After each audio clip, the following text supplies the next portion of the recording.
Assalamualaikum warahmatullahi wabarakatuh.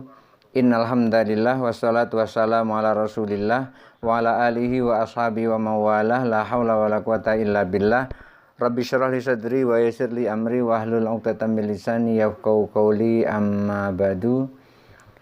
Materi pembahasan kita tentang agama Islam mencapai pada zakat penguat ekonomi umat. Islam merupakan agama sosial. Islam adalah sebuah sistem yang integral secara sempurna. Dalam Islam, Allah memuliakan manusia. Dengan Islam, manusia dapat merasakan kebahagiaan selama hidup di atas permukaan bumi ini. Kebahagiaan akan tercapai bila ia mengetahui terlebih dahulu jati dirinya yang sebenarnya, yaitu dia menyadari bahwa dirinya adalah seorang hamba Allah yang harus mengabdikan diri kepada Allah. Tidak hanya itu, kebahagiaan akan tercapai ketika ia merasakan kehidupan yang sejahtera, yang memungkinkan menjalankan ibadah dengan tenang. Dan kesejahteraan itu sendiri tidak akan tercapai kecuali dengan jalan tolong-menolong, bantu-membantu. Inilah pentingnya zakat. Perbedaan ajaran agama kita, agama Islam, dengan ajaran agama yang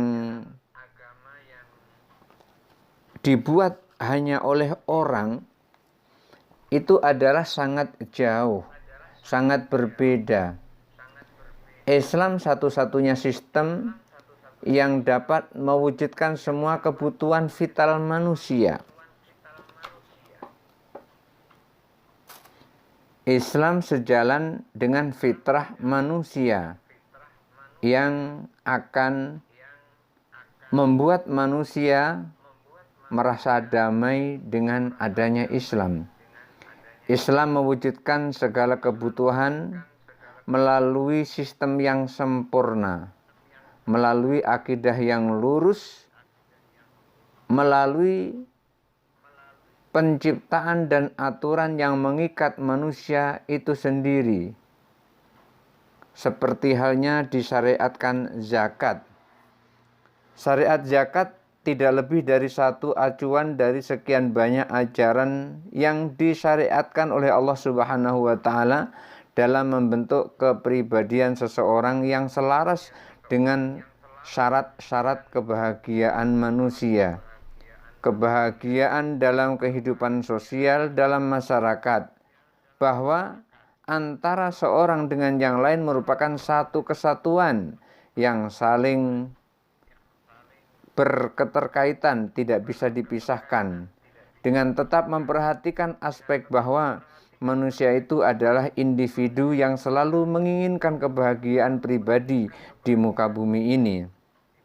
Secara umum, zakat berfungsi sebagai pengontrol kekayaan pribadi seseorang agar pertumbuhannya tidak melebihi neraca keadilan dalam kehidupan sosial.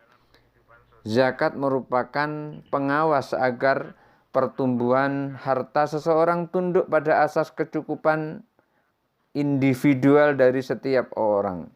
Hal ini dapat kita perhatikan dalam sabda Nabi Shallallahu Alaihi Wasallam yang diriwayatkan melalui Mu'ad. Oleh karena itu, zakat merupakan kewajiban seorang muslim yang harus dipenuhi, dan kalau ia tidak memenuhi zakat itu, maka ia akan terkena dosa. Lalu apa syarat-syarat wajib zakat itu? Berikutnya akan dibahas tentang syarat wajib zakat. Syarat wajib zakat yang pertama adalah Islam. Pertama, dalam syarat wajib zakat adalah Islam berdasarkan riwayat sebuah hadis melalui jalur Mu'ad radhiyallahu an, wa fihi, dan di dalam hadis tersebut Rasulullah SAW menyampaikan, ad'uhum ila syahadatin alla ilaha illallah wa anni rasulullahi fa inhum ata'u lidzalika fa'lamhum annallaha qad iftarada alaihim shadaqatan. Ini diambil dari kitab Al-Fiqhul Manhaji. Yang maksudnya dari hadis ini adalah hadis yang diriwayatkan dari Mu'ad radhiyallahu an. Di dalam hadis itu Rasulullah SAW sampaikan, ajaklah mereka untuk bersaksi bahwa tiada Tuhan selain Allah dan aku adalah Rasulullah. Dan jika mereka mentaatimu dalam ajaran tersebut, maka beritahukanlah kepada mereka bahwa Allah Subhanahu wa ta'ala mewajibkan atas mereka sedekah yang diambil dari harta orang-orang kaya di antara mereka. Jadi di sini sedekah yang dimaksud adalah sedekah yang diambil dari harta orang-orang kaya, artinya adalah itu sedekah wajib, itu adalah zakat. Yang kedua, cukup nisabnya. Nisab itu adalah ukuran zakat.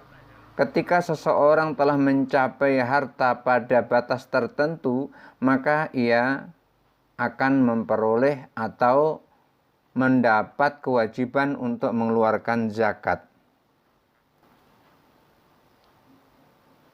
Oleh karena itu, nisab masing-masing zakat itu berbeda-beda, tidak sama. Dan yang ketiga adalah haul. Haul itu artinya telah mencapai satu putaran. Dalam istilah satu putaran ini, ada yang satu putaran maksudnya adalah mulai nanam sampai panen. Ada yang disebut dengan satu putaran itu adalah satu putaran bulan. Artinya sudah genap 1 tahun. Ketika sudah mencapai 1 tahun hitungan hartanya itu, maka ia wajib mengeluarkan zakatnya.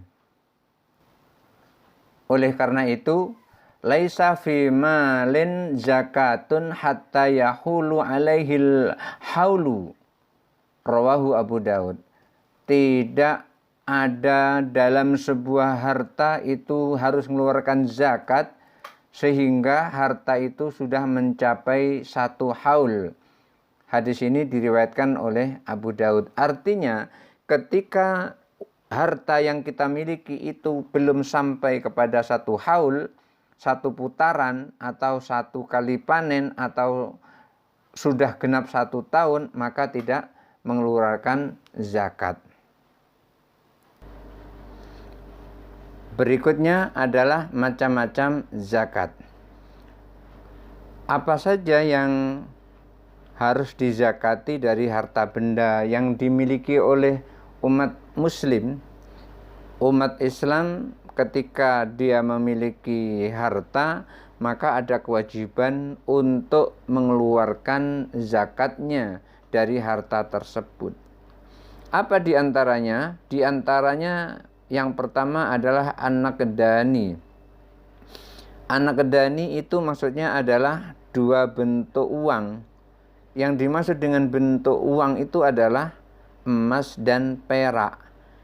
Emas wajib mengeluarkan zakat, perak juga wajib mengeluarkan zakatnya. Oleh karena itu, zakat emas dan perak itu ada aturannya tersendiri di dalam Islam. Bagaimana ukuran zakat emas dan perak atau semuanya itu jadikan perhiasan? Wajibnya zakat bagi orang yang memiliki emas adalah apabila beratnya telah mencapai 20 miskol. 20 miskol itu berapa? 20 miskol itu sama dengan 65 lebih 3/5 gram. Berarti 65 3/5 gram. Kalau sudah mempunyai emas seberat itu, maka ia wajib untuk mengeluarkan zakatnya. Dan orang tersebut wajib mengeluarkan zakatnya berapa? 1/40 dari harta yang dia miliki, atau 2,5%, atau dengan ungkapan lain 2,5-nya dari 100% harta yang dia miliki.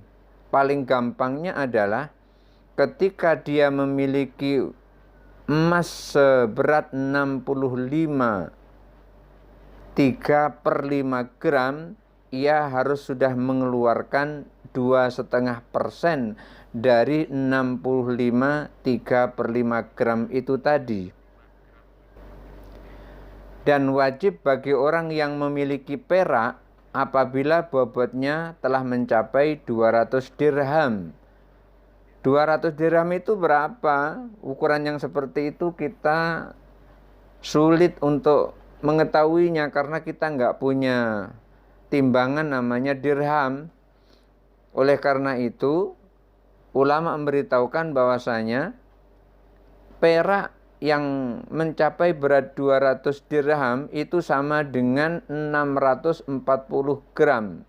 Maka kalau sudah memiliki perak seberat 640 gram, maka wajib mengeluarkan zakatnya 1/40, yaitu 16 gram dari 640 gram. Apabila ia memiliki jumlah perak, bisa dihitung seperti ini umpamanya. Ketika memiliki perak 640 gram, maka ia wajib mengeluarkan zakat 1/40-nya, yaitu 16 gram. Kalau dia memiliki perak seberat 700 gram, maka ia wajib mengeluarkan zakatnya dari 1/40 dari 700 gram itu adalah 17,5 gram. Ketika memiliki berat 800 gram, maka peraknya yang ia miliki wajib mengeluarkan 20 gram.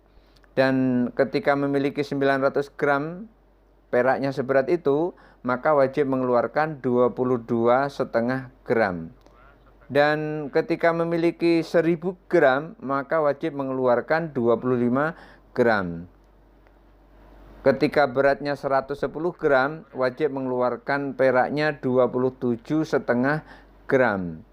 Dan ketika memiliki 120, bukan 120, umpamanya 1200 gram, maka wajib mengeluarkan 30 gram.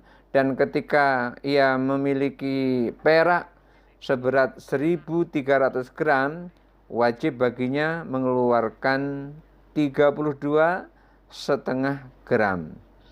Dan wajib bagi orang yang memiliki 60 rupiah, ini zaman dulu nih, 60 rupiah misalnya tuh 60 rupiah, harganya itu ketika dibeli dengan uang 60 rupiah Indonesia, maka ia wajib mengeluarkan 1/40, yaitu 1,5 rupiah. Itu semua apabila dibandingkan dengan uang, maka ketika dikeluarkan sesuai dengan harganya, maka disamakan dengan harga perak itu. Berapa harga perak di Indonesia ini? 16 gramnya. Ketika 640 gram dia punya perak, maka ia keluarkan dengan uang, maka uang itu harus seharga 16 gram. Ketika ia punya perak 700 gram dikeluarkan dengan bentuk uang, maka uang itu harus senilai dengan 17,5 gram perak yang dimiliki. Mengeluarkan zakat emas dan perak ini landasannya adalah surah At-Taubah. A'udzubillahi minasyaitonirrajim. Bismillahirrahmanirrahim. walladzina yaknizuna adz-dzahaba wal fiddata wa la yunfikunaha fi sabilillahi fabashshirhum bi'adzabin alim. Dan orang-orang yang menumpuk-numpuk emas, menumpuk-numpuk perak, mengumpulkan emas, mengumpulkan perak, wala yunfikunaha fi sabilillahi, dan tidak menafkahkannya di jalan Allah, artinya tidak mengeluarkan zakatnya, fabashshirhum, maka beri mereka kabar gembira. Nah, orang yang suka numpuk-numpuk emas, numpuk-numpuk perak, tidak mengeluarkan zakatnya, beri kabar gembira kepada mereka. Apa kabar gembiranya? Bi'adzabin alim, dengan siksa yang sangat pedih. Ini merupakan ancaman yang sangat halus sekali. Tidak mengeluarkan zakat malah disuruh untuk memberikan kabar gembira. Tetapi kabar gembiranya justru malah dengan siksa yang sangat pedih. Ini kan sungguh sangat menakutkan. Nah, setelah kita mengetahui macam-macam zakat yang harus dikeluarkan, yang pertama adalah an-naqdani, emas dan perak, dan emas dan perak masing-masing itu zakatnya, zakat emas dizakati emas, zakat perak dizakati perak. Kalaupun seandainya zakat emas mau dizakati dengan perak, peraknya harus sebanding dengan emas yang harus dikeluarkan untuk zakat itu. Dan sebaliknya, ketika zakat perak mau dizakati dengan emas, maka emas yang dikeluarkan harus sebanding, senilai dengan perak yang akan dikeluarkan itu. Berikutnya adalah al-an'am, binatang ternak. Zakat binatang ternak adalah merupakan salah satu bagian zakat yang harus dikeluarkan. Lalu binatang ternak yang mana saja? Kalau dia bukan binatang ternak, binatang liar, dia tidak wajib zakat. Walaupun dia punya banyak, tapi bukan binatang ternak. Umpamanya dia menemukan di hutan, ada menemukan sapi atau sapi hutan banyak, dia tidak memeliharanya dia. Nah, itu tidak terkena aturan zakat binatang ternak. Lalu binatang ternak apa saja yang harus dizakati? Yang pertama adalah al-ibilu, onta, wal baqaru, yang kedua sapi, wal ghanamu, yang ketiga kambing. Onta, sapi, kambing itu wajib mengeluarkan zakatnya. Ini berdasarkan riwayat dari Imam Bukhari dari Anas bin Malik radhiyallahu an, anna Abu Bakrin radhiyallahu anhu, bahwasanya Abu Bakar radhiyallahu an kataba lahu kitaban, beliau telah menulis sebuah surat, wa ba'atha bihi ilal Bahrain, kemudian surat itu dikirim ke Bahrain. Wa fi awalihi, di dalam surat itu diawali dengan Bismillahirrahmanirrahim, dengan menyebut nama Allah yang Maha Pengasih lagi Maha Penyayang. Hadhihi faridatus sadaqati, ini adalah sedekah fardu atau sedekah wajib atau zakat, allati farradhahar rasulu, yang diwajibkan oleh Rasulullah sallallahu alaihi wasallam alal muslimina, kepada orang-orang muslim. Faman sa'alaha minal muslimina ala wajhiha falyu'tiha, dan barang siapa yang diminta zakatnya sesuai dengan ukurannya, maka berikan ia. Wa man sa'ala fauqaha fala yu'ti, dan siapa yang dimintanya lebih dari ukurannya itu, maka janganlah ia beri. Ini surat yang dibuat oleh Abu Bakar As-Siddiq untuk dikirim ke Bahrain, dan ini bisa sebagai landasan kenapa kita harus mengeluarkan zakat. Ketika seseorang punya harta, diminta zakatnya sesuai dengan jumlah harta yang dimilikinya, 2,5% dari apa yang dia milikinya. Kalau ia punya emas 100 umpamanya, 100 gram umpamanya, kemudian diminta zakatnya, maka ia harus mengeluarkan 2,5%, berarti dia harus mengeluarkan 2,5 gram. Ini adalah perumpamaan. Zakat dari binatang ternak ini yang pertama adalah unta. Nisab zakat unta adalah ketika seseorang telah memiliki 5 ekor unta. Jika kurang dari 5 ekor unta, maka tidak wajib dizakati. Dan zakatnya tersebut ditambah jika unta yang dimiliki lebih banyak. Ketika ia memiliki unta 5-8 ekor, maka zakatnya adalah 1 ekor kambing. 1 ekor kambing ini dijelaskan adalah dalam bentuk syat. Syat yang dimaksud adalah kambing dengan ketentuan jika ia telah berumur 1 tahun disebut dengan dha'n. Jika berumur 2 tahun disebut dengan maz. Artinya gini, ketika dia memiliki unta 5-9 ekor, zakatnya adalah 1 ekor kambing yang sudah berusia 1 tahun. Ketika ia memiliki 10-14 ekor unta, zakatnya adalah 2 ekor kambing. 15-19 unta, zakatnya 3 ekor kambing. 20-24 ekor unta, zakatnya 4 kambing.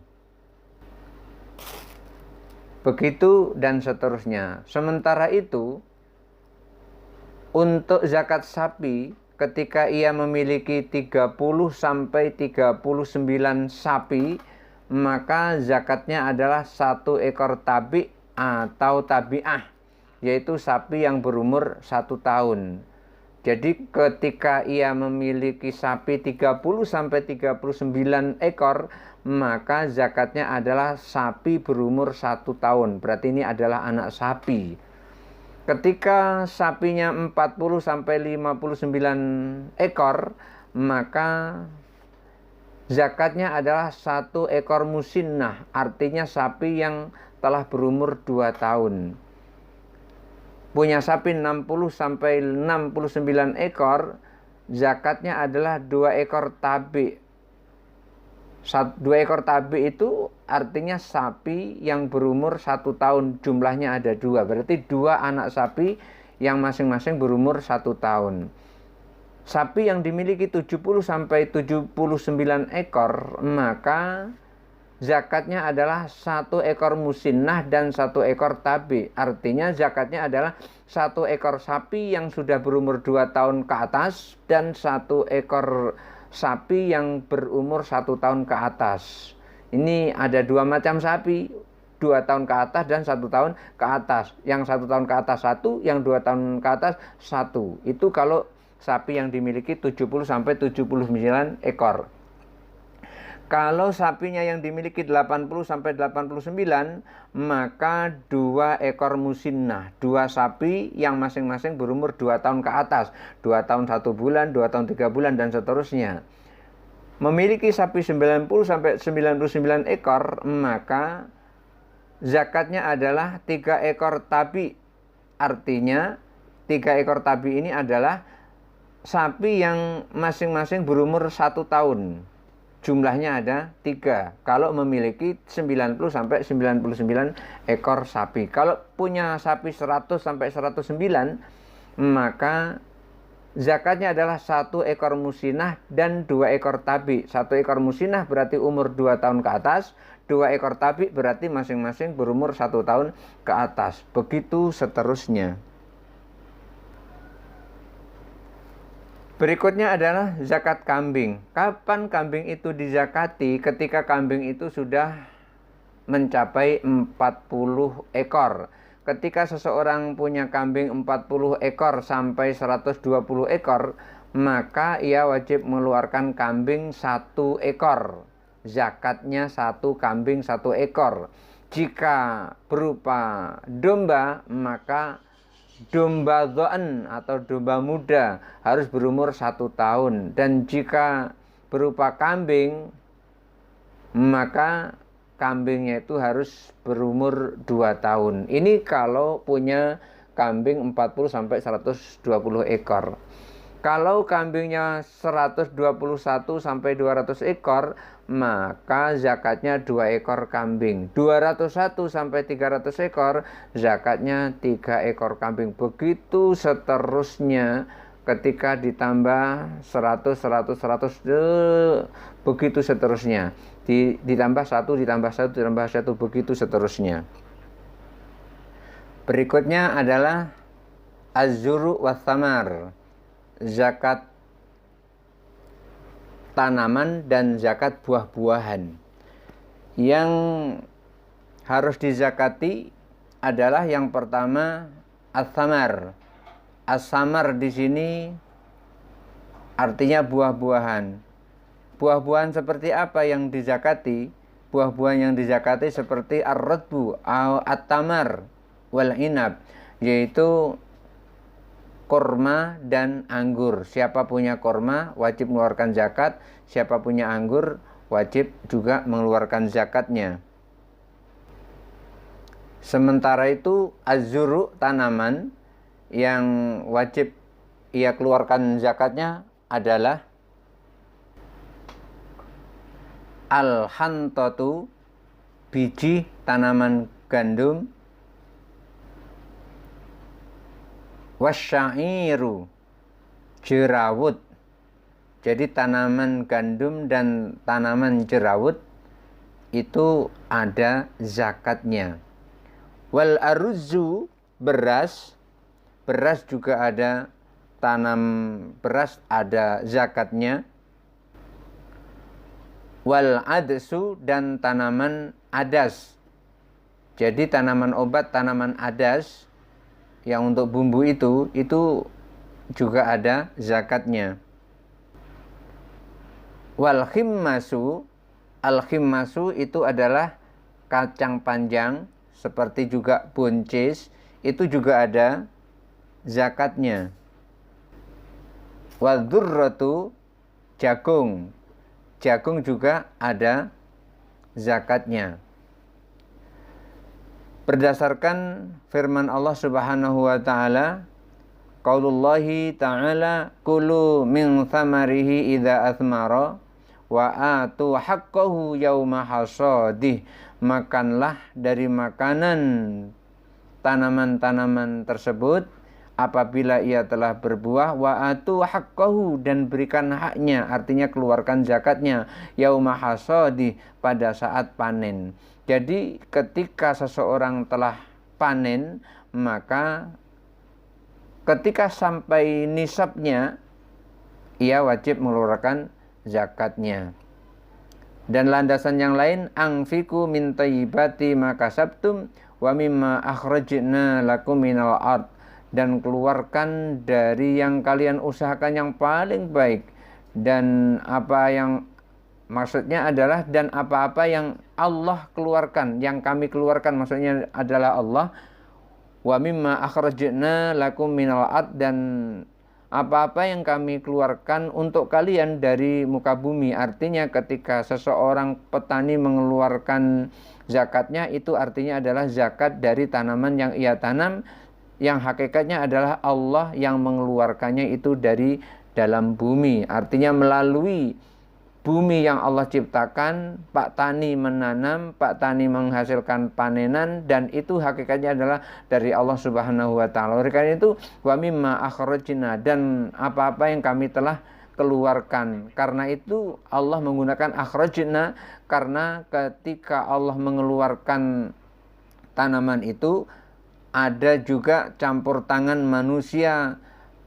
Ya walaupun hakikatnya adalah semuanya itu dari Allah Subhanahu wa taala. Berikutnya adalah hikmah dan manfaat zakat.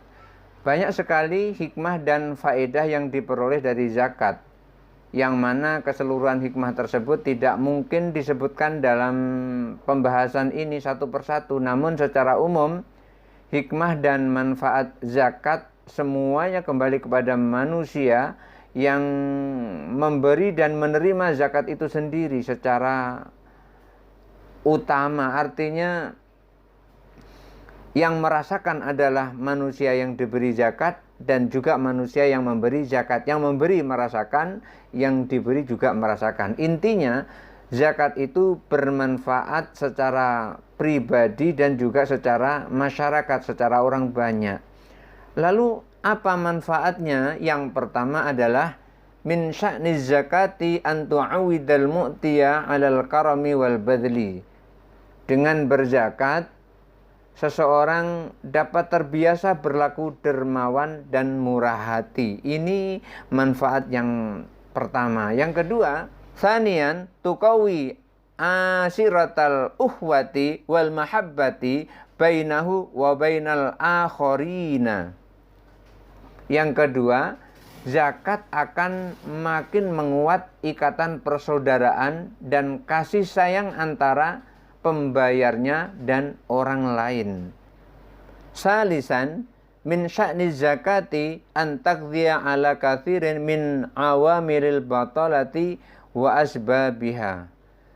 Zakat dapat memberantas pengangguran dan faktor-faktor penyebabnya. Rabi'an, az-zakatu hiya as-sabilul wahidu litadhiril qulubi minal ahqadi wal hasadi wal ini. Zakat adalah satu-satunya sarana untuk mensucikan hati manusia agar terhindar dari sifat dendam dan dengki. Itulah diantara manfaat-manfaat dan hikmah mengeluarkan zakat. Oleh karena itu, zakat penting sekali untuk dikeluarkan. Berikutnya, kita akan membahas tentang mustahik yang berhak menerima zakat. Tidak semua orang itu boleh menerima zakat. Orang-orang yang boleh menerima zakat adalah orang-orang yang sudah ditentukan di dalam Al-Quran. Di surah At-Taubah ayat 60. A'udzubillahi minasyaitonirrajim.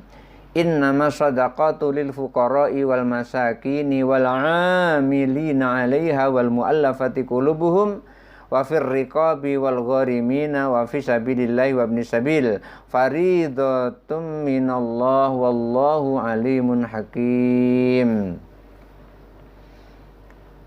Sesungguhnya sedekah atau zakat itu adalah diperuntukkan yang pertama untuk orang fakir, yang kedua untuk orang miskin, yang ketiga untuk amil, dan keempat untuk mu'allaf, yang kelima untuk riqab, yang keenam untuk gharim, yang kelima untuk fisabilillah, dan yang ke-8 adalah ibnu sabil. Yang pertama untuk fakir. Siapa itu fakir? Fakir adalah orang yang bekerja sehari tapi tidak cukup dimakan sehari. Itu orang fakir. Artinya ketika dia kerja sehari itu masih kurang, tidak cukup. Miskin adalah orang yang bekerja sehari tetapi hanya cukup untuk sehari. Jadi kalau hari ini kerja, ya bisa untuk makan hari ini. Besok kalau nggak kerja, nggak ada lagi. Itu miskin. Amil, siapa amil? Amil adalah orang yang bekerja, orang yang mengumpulkan zakat. Itu disebut dengan amil. Mu'allaf itu orang yang masih lemah imannya. Maka seringkali kita mengartikan mu'allaf itu adalah orang yang baru masuk Islam. Maka ketika nanti dia kuat, dia tidak akan menerima zakat lagi. Dan yang kelima adalah riqab. Riqab itu adalah orang yang punya niat untuk memerdekakan budak, artinya memberikan diri dari perbudakan. Maka orang yang memerdekakan budak itu juga memperoleh zakat. Dan yang keenam adalah gharim. Gharim itu orang yang berhutang karena Allah. Bukan hutang mobil, hutang motor, bukan. Tapi hutang untuk kebutuhan pokok, kebutuhan makan sehari-hari. Bukan untuk yang lainnya. Untuk kebutuhan pokok saja. Kemudian yang ketujuh, fisabilillah. Fisabilillah orang yang berjuang di jalan Allah. Mengangkat pedang, perang untuk menegakkan agama Allah. Jadi fisabilillah adalah orang yang berjuang untuk menegakkan agama Allah supaya agama Allah itu tersyiar terus. Kemudian yang ke-8 yang terakhir dari ibnu sabil. Ibnu sabil itu sama dengan musafir, orang yang sedang dalam perjalanan. Maka orang-orang yang pada kategori ini semuanya akan memperoleh zakat, fakir, miskin, amil, mu'alaf, riqab, gharim, fisabilillah, dan ibnu sabil. Barangkali itu saja yang bisa saya sampaikan kali ini. Mudah-mudahan ada manfaatnya. Wallahul muwaffiq ila aqwamit thoriq. Wassalamualaikum warahmatullahi wabarakatuh.